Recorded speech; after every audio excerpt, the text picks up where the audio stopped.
Assalamualaikum warahmatullahi wabarakatuh. Jumpa lagi bersama saya SPC Strategi Basic Candlestick yang membahas candlestick dengan teknikal.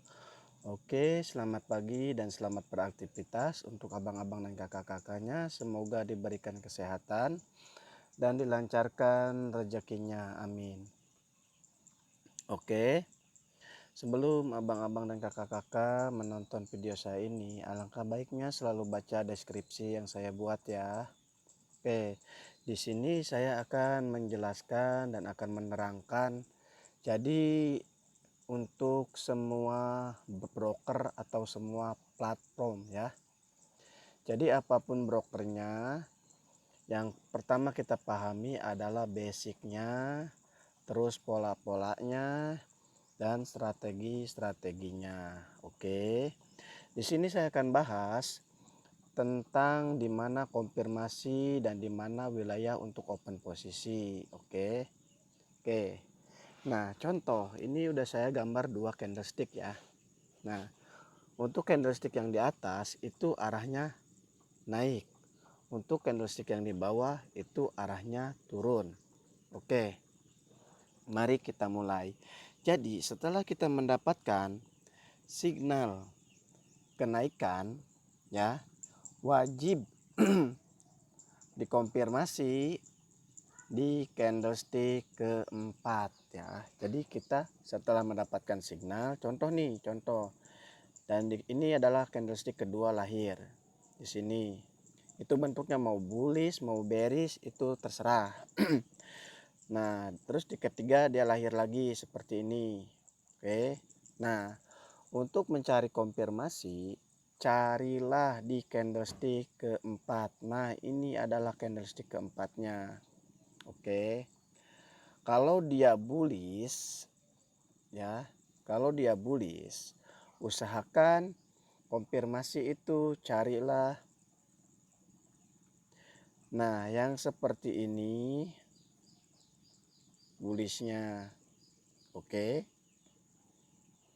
Ataupun yang seperti ini. Oke. Nah, jika tidak mendapatkan konfirmasi di candlestick keempat, maksimal di candlestick kelima. Yang mana candlestick kelimanya? Nah, yang ini. Oke. Misal di candle kelima lahirnya seperti ini.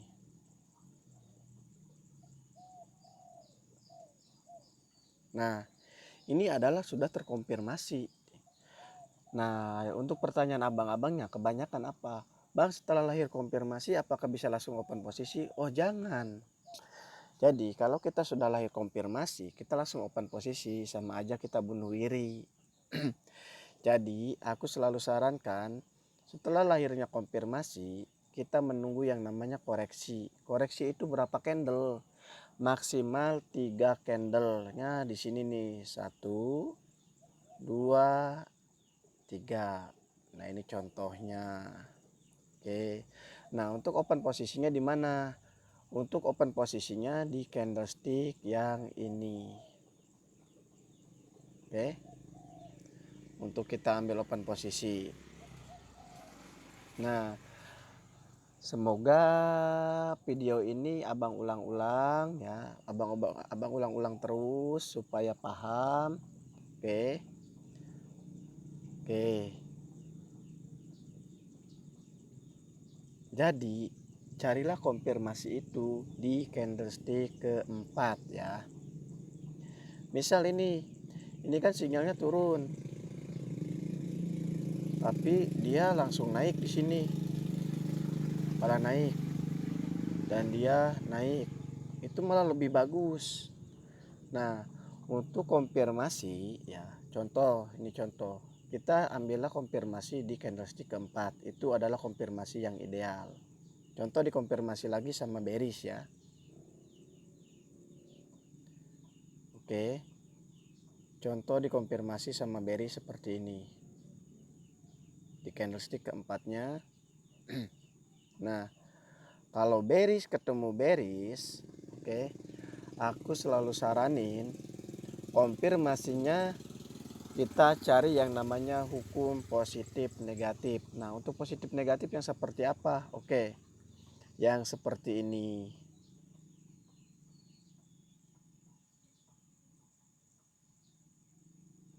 Oke, ataupun seperti ini. Boleh. Oke, ataupun seperti ini. Nah, jadi kalau untuk positif negatif seperti itu ya. Jadi satu warna beda bentuk, satu warna beda arah. Oke. Nah, itu untuk konfirmasi bearish ketemu bearish. Nah, untuk bearish ketemu bullish itu malah lebih bagus. Oke, itu malah lebih bagus. Jadi misal seperti ini.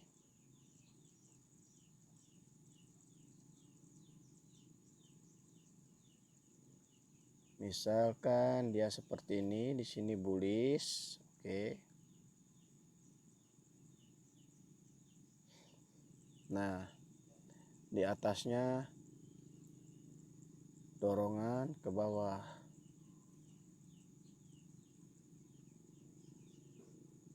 Oke, di atasnya seperti ini.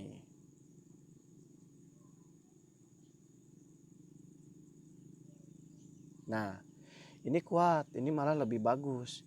Jadi setelah bang kalau seperti itu langsung terjadi gimana? Nah, kalau seperti itu bukan langsung terjadi, itu dampak dari belakangnya. Oke, jadi semua sinyal itu pasti dijalankan, cuma membutuhkan proses dan membutuhkan konfirmasi yang tepat. Oke, jadi seperti itu.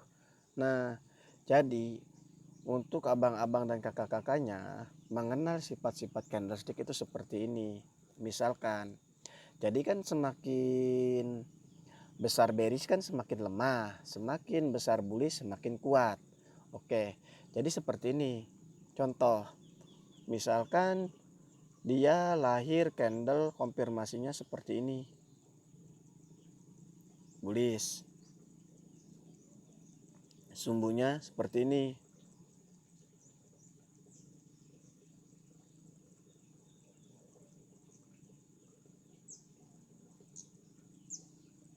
Nah, ini kan arahnya naik, cuma lemah. Kalau seperti ini dia naik cuma lemah, berarti ada indikasi untuk penurunan. Oke, makanya biarkan dia naik dulu.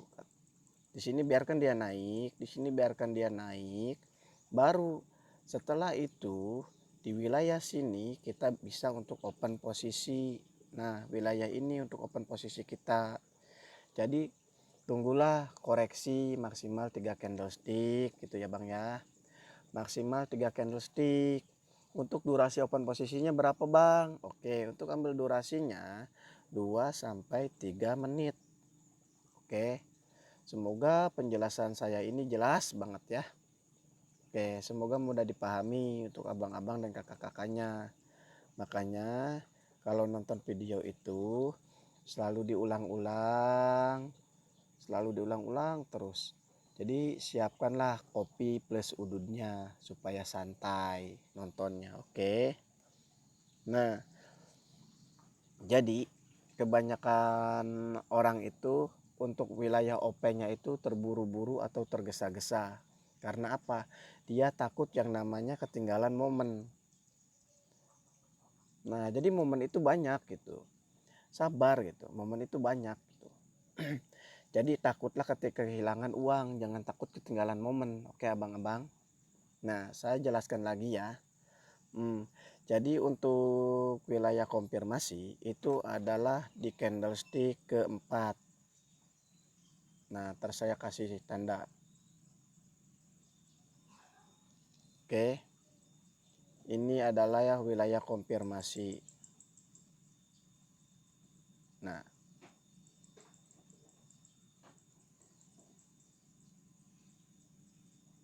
Nah, ini adalah wilayah konfirmasi ya. Oke. Ini adalah konfirmasi terakhir dia. ini. Oke, konfirmasi terakhir. Oke, nah setelah lahir konfirmasi, kita wajib nunggu yang namanya koreksi maksimal 3 candlestick. Itu koreksi, baru kita bisa OP dari sini. Nah, ini untuk wilayah OP kitanya. Durasinya berapa? Durasinya 2 sampai 3 menit. Oke, Bang. Semoga penjelasan saya ini bisa dipahami. Tolong diulang-ulang dan diulang-ulang videonya ya. Diulang-ulang. Jadi ini untuk broker apa aja, Bang? Insya Allah selagi basic abang benar, semua broker pasti bisa selagi broker itu menyediakan yang namanya candlestick. Oke, Bang, cukup sampai di sini. Saya tutup dulu. Wassalamualaikum warahmatullahi wabarakatuh.